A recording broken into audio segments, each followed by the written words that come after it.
At yun mga Boss Lodi, welcome back to Marinto kanyong Manyang Vlog TV. Yung...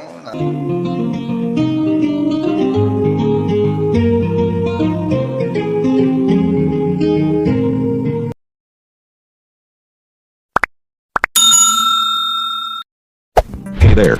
Subscribe to my channel. And also press this bell icon. Tapos Lodi, ang dami naming grooming.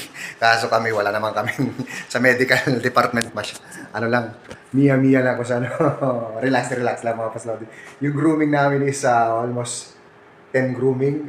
Full appointment na sila. At yan, napantayan ko lang itong washing, tapos na pala.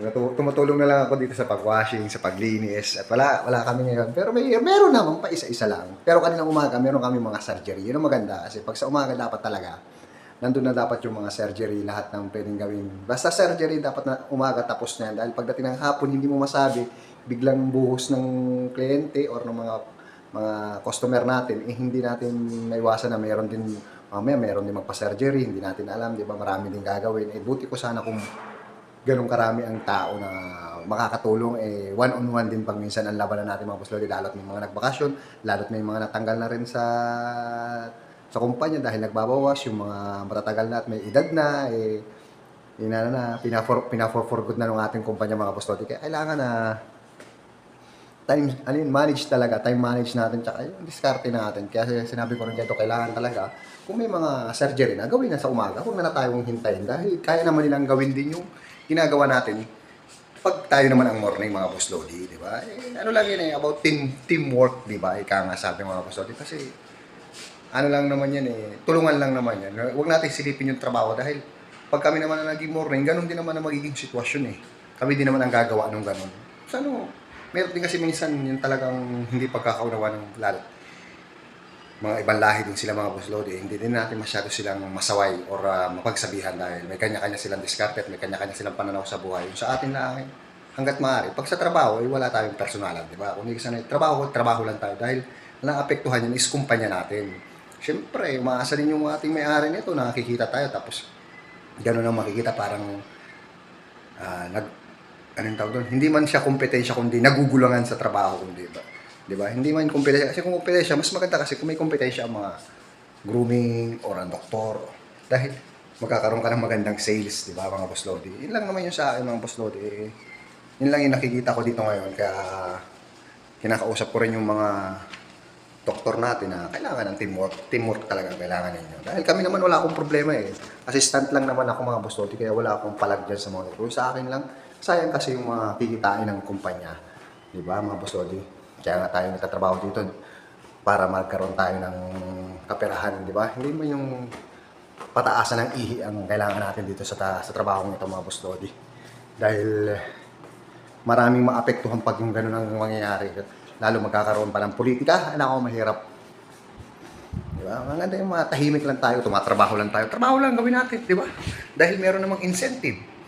Di ba? May mga bonuses naman binibigay kumpanya namin pag naka-hit ng target, nakakota, di ba? Huwag na nating isipin na yung iba walang ginagawa. Ikaw na mismo nasa katawan mo na, ikaw na mismo rin ang mag-adjust. Total, wala naman akong ginagawa. Tumulong ako sa paghawak sa grooming. Or kaya, tumulong ako sa paglinis, di ba? Pag walang ginagawa.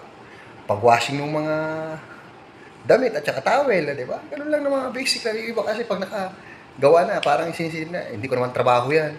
Trabaho nila yan. Wala na, di ba mangyayari? Katulad nun, pag sa doktor naman, pasyente niya yan, hindi ko pwedeng gawin yan. Di ba?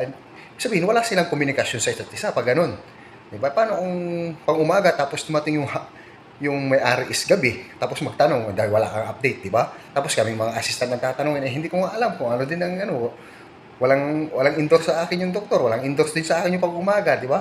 Kailangan merong teamwork nga sabi. Yun lang naman pag minsan napapansin ko kasi nagpapataasa ng ihi dito. Ako naman, wala ako. Neutral ako kaso ayaw ko lang doon. Yung nadadama yung trabaho natin, di ba? Kasi nakakaya talaga sa kumpanya. Pinapasahod tayo dito ng tama sa sahod. Oo, minsan delay, minsan inuutang yung sahod pero nagpapaliwanag naman sila, di ba? Tama.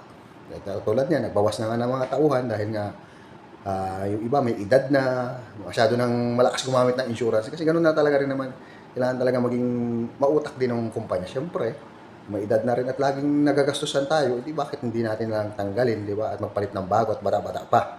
Mas productive, di ba mga boss Lodi? Yun lang, ang update ko lang kayo tungkol sa aking trabaho mga boss Lodi. And yun, shout out sa mga nagbe-birthday kay Madam Pepsi Modina ng Iloilo yan. Shout out sa iyo, Ma'am Pepsi Modina. Kay Mami Nanay ni Boss Rogelio Ibalan Himores. Yan, shout out kay Boss Jomar Vlog. Kay Nining Kai Marciano, yan, kay Shin Chrysel Kai Marciano, happy birthday. At sa mga nagbe-birthday pa, happy birthday. At yun, sa aking pinsan na si Micaela na magbe-birthday, Micaela Senyor Regala, yan, shout out, happy birthday. At yun, God bless you and see you in my next video mga boss Lodi. Bye-bye!